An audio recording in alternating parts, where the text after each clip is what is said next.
নমস্কার সবাইকে, আশা করি সবাই ভালো আছেন। তো আজকে যেহেতু বুদ্ধ পূর্ণিমা, তাই সবার প্রথমে উঠে চান করে ঠাকুর পুজো দিয়ে সোজা চলে এলাম রান্নাঘরে।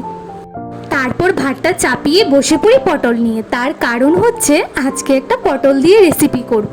তো কি করি দেখতে থাকো। তো এখানে আমি সবার প্রথমে পটলের আঁশটা ছাড়িয়ে মাথার জায়গাটা কেটে নিলাম। তারপর কেটে রাখা পটলগুলোর বীজগুলোকে ভেতর থেকে বের করে ছাড়িয়ে নিলাম। আর বিচিগুলো বের করার সময় মনে রাখতে হবে ভালো করে যাতে বিচিগুলো বের করা হয়, না হলে ভেতরে থেকে যাবে।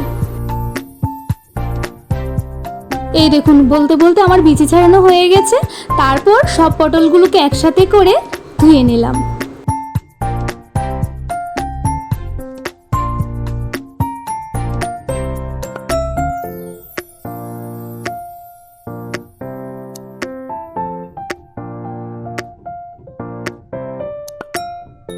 তারপর পটল থেকে ছাড়ানো বিচিগুলোকে একটা মিক্সি জারের মধ্যে একটু রসুন কুচি, একটু লঙ্কা কুচি, একটু আদা কুচি দিয়ে ভালো করে পেস্ট করে নিলাম। দেন গ্যাসের উপর চাপিয়ে দিলাম একটা ফ্রাইং প্যান, তাতে দিয়ে দিলাম একটু তেল। তেলটা গরম হয়ে যাওয়ার পর দিয়ে দিলাম ওতে একটু জিরে ফোড়ন। তার সাথে সাথে জিরেটা যাতে ছিটকে না যায় তার জন্য একটু হলদি দিয়ে দিলাম। তারপর এক এক করে পেঁয়াজ কুচি দিয়ে দিলাম, সাথে দিলাম কয়েকটা লঙ্কা কুচি। ওগুলো দিয়ে ভালো করে লাল লাল করে ভেজে উপর থেকে পেস্ট করে রাখা বাটাটা দিয়ে দিলাম।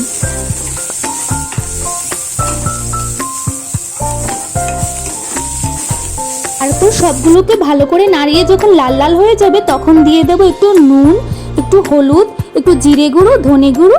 ওগুলো দিয়ে আরও ভালো করে কষিয়ে নেব।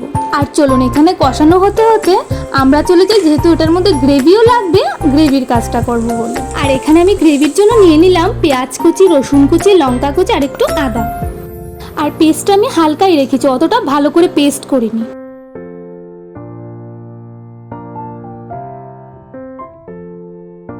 তারপর আমি আবার চলে যাই কড়াইতে গিয়ে দেখি পোড়ের জন্য যে কষানো হচ্ছে ওটা মোটামুটি হয়েই গেছে। তারপর উপর থেকে একটা ডিম দিয়ে ভালো করে ওগুলোর সাথে নাড়িয়ে নিলাম।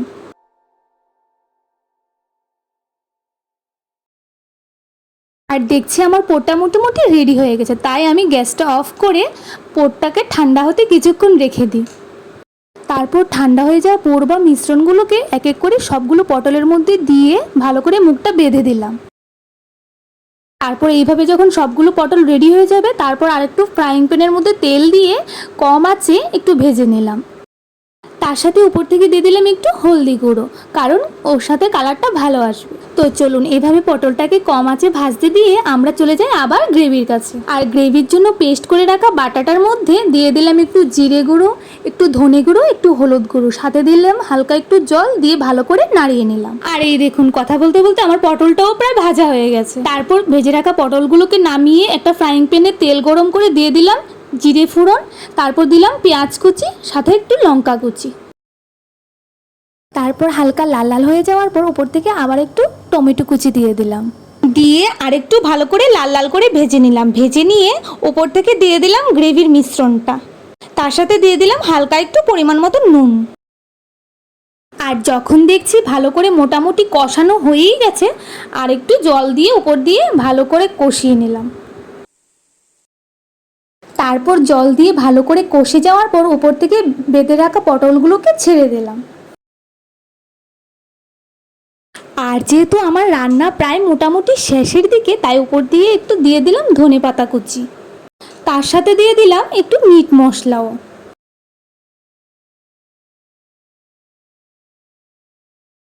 ব্যাস, আমার রান্না রেডি। তারপর আর কি, গরম গরম ভাতের সাথে খেয়ে দেখবেন, জাস্ট ওয়াও। আর যেহেতু আমার এটা ফার্স্ট টাইম, তারপরেও বলবো খেতে দারুণ ছিল। তো এইভাবে আপনারাও বাড়িতে একদিন ট্রাই করে দেখুন, খেতে দারুণ লাগবে।